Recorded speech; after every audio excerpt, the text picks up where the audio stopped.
Hey everybody, this is Lucas with Texas Piano Restoration, and we're going to do a video today on hammer tapering.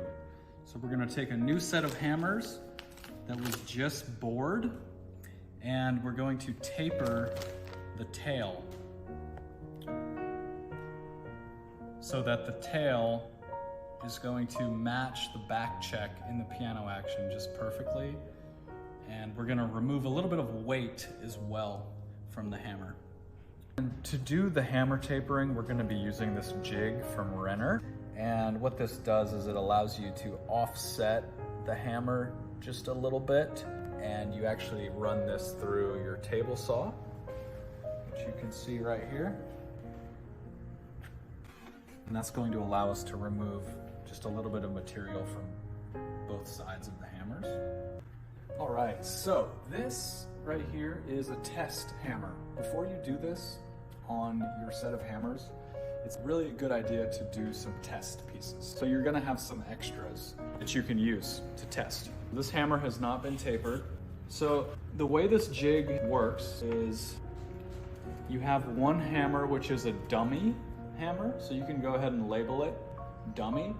And what this is gonna let you do is just get started on your first hammer, and you're actually gonna do the tapering in pairs. So you're gonna run this through your table saw with two hammers in here. You start with your square hammer in front. This is gonna be your number 1, or in our case, it's gonna be number 88, and we're gonna work our way back down to number 1, which I will explain as we go. We're gonna do our first pass here. The dummy hammer is just allowing this jig to tighten down, and we're gonna take off this first angle here on the first pass. We're then gonna switch the hammers. So the dummy hammer goes to the front with the cove down.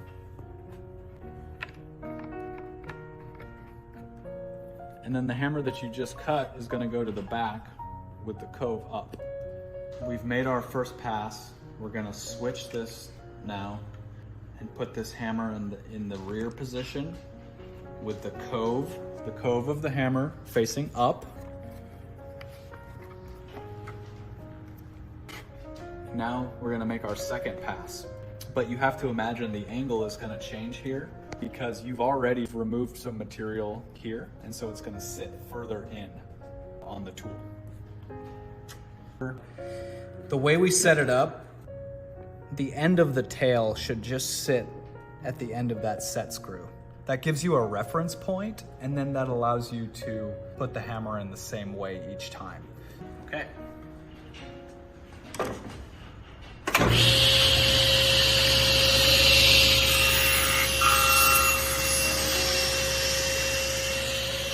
So just a quick word on the set screw. I went all the way from 0 degrees all the way to 9 degrees. So from hammer number 88 to hammer number 27,